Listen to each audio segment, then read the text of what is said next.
Russia and the United States have already begun preparations for a meeting between Donald Trump and Vladimir Putin.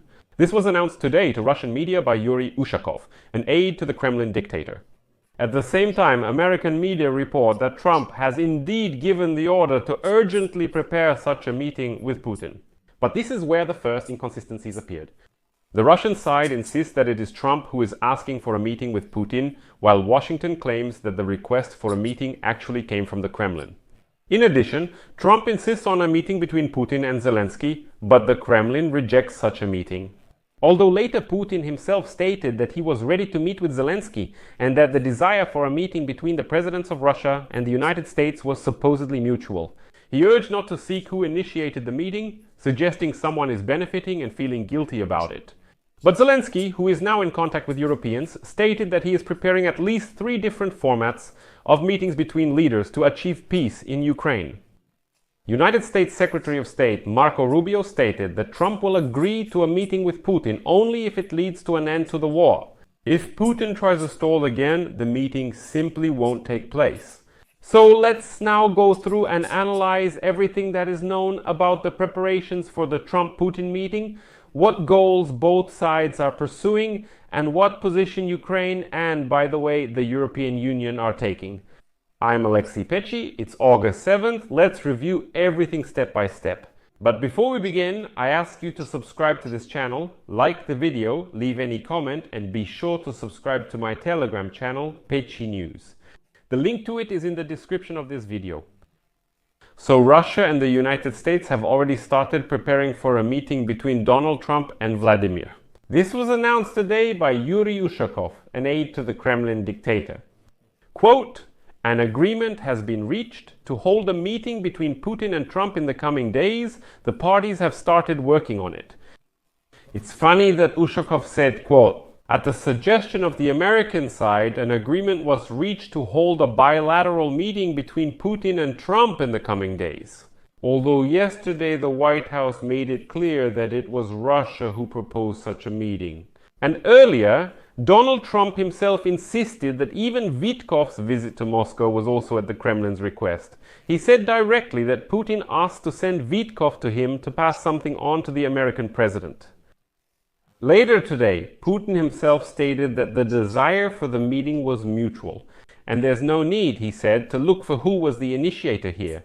But when people start talking like that, it becomes obvious who the real initiator was. Also, according to Ushakov, Trump's special representative Steve Witkov simply brought up the idea of a trilateral meeting between Putin, Trump, and the president of Ukraine, Volodymyr Zelensky. But, quote, "Moscow left this without comment." According to Ushakov, next week was indicated as a possible time frame for the meeting between Putin and Trump, but it's still hard to say how many days the preparations will take. The meeting place has already been chosen, but it will be announced later, Ushakov says. Later, Putin himself stated that it could be the United Arab Emirates. Well, and here again, the Russians are lying. The thing is, Trump himself named one of the conditions for meeting with Putin as his willingness to meet with Zelensky. Later, Putin himself stated that he was no longer against meeting with Zelensky as long as Trump agreed to meet with him. Once again, we return to the question of who is actually the initiator of this meeting. Yesterday, the special envoy of the United States President Witkoff flew to Moscow for negotiations. And after that, the New York Times reported that Trump plans to hold a personal meeting with Putin as early as next week. And then trilateral talks involving the president of Ukraine, Volodymyr Zelensky. Trump himself stated that there is a very good chance that a meeting with Zelensky and Putin will take place. As you know, the American side insists this should be a trilateral meeting, not the way Putin prefers. As reported by the White House, United States President Donald Trump ordered his team to speed up the organization of a meeting with Russian leader Vladimir Putin and Ukrainian leader Volodymyr. Trump gave the relevant instructions to his advisors and assistants after his special representative Steve Witkov returned from Moscow, where he held talks with the Kremlin dictator. According to sources, Trump informed several European leaders about his intention to meet with Putin in the coming days and then to hold a trilateral meeting with Zelensky. But they also added that the talks could take place as early as next week or within the next 2 weeks. But according to United States Secretary of State Marco Rubio, Trump will be able to hold a meeting with Ukrainian President Zelensky and dictator Putin, provided that the positions of Kyiv, Moscow, and the European partners can be brought closer together. Well, that means the position of Europe now comes into the equation. Let me remind you once again, Putin really wants to personally make a deal with Trump about everything. About ending the war in Ukraine and the security architecture in Europe without the involvement of Zelensky and European leaders. According to Marco Rubio, the United States has received clear signals for the first time that Russia might make requests to end the war. However, he did not reveal the Kremlin's terms. And then his quote, "We have a better understanding of the conditions under which Russia would be ready to end the war. Now we will need to compare this with what the Europeans will agree to and what the Ukrainians will be ready for. We need to understand how to bring these positions closer together. If we manage to bring them close enough together, what the Russians want and what the Ukrainians want, then the president will have the opportunity to hold a meeting attended by both Putin and Zelensky. Territorial issues may be key. At a certain stage of negotiations, a ceasefire must take place. At the same time, President Zelensky stated today that Ukraine has proposed 3 formats for future peace talks. They should take place soon at the leaders' level. And Kyiv expects determination and openness to dialogue from dictator Putin." Next is a quote from Zelensky. President Matrizi from Germany, Friedrich Merz, said that Ukraine and Germany equally see the need to end the war with a dignified peace as soon as possible.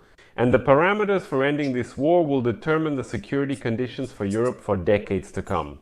Europe must be a participant in the relevant processes. We coordinated our positions with Germany.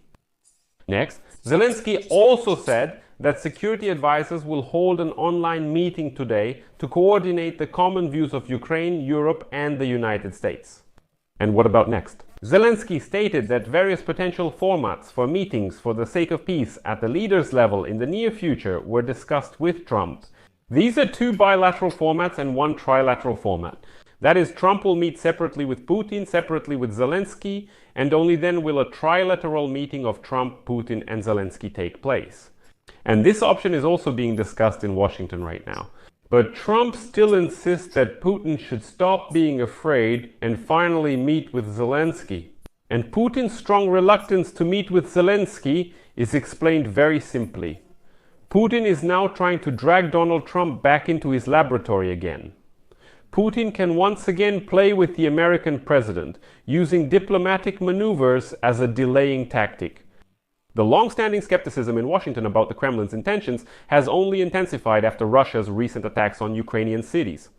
And Putin understands that when Trump hears not only his position, everything changes for Russia for the worse. Putin understands that when... Remember, earlier this year there were negotiations between the American and Russian delegations when Donald Trump's administration said that we don't need European participation here, we don't need Zelensky's participation here. We will make all the agreements with the Russians ourselves now. At that time, Donald Trump's position was basically that you don't understand, it's just that Putin really wants peace.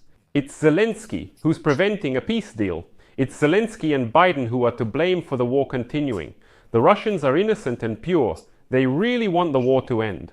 Later, when Trump started coming out of this Russian isolation, meeting with European leaders and met with Zelensky, his position began to change. Because Trump got out of this, informational trap. And Putin understands that when Trump hears not only him, things start to go not so well for the Kremlin. And if he has to meet with Zelensky, the Ukrainian leader, unlike Trump, definitely won't play along with the Russian dictator. The threat is that Putin may use the summit with Trump merely as a show. And if a meeting with Zelensky takes place, then they will have to negotiate.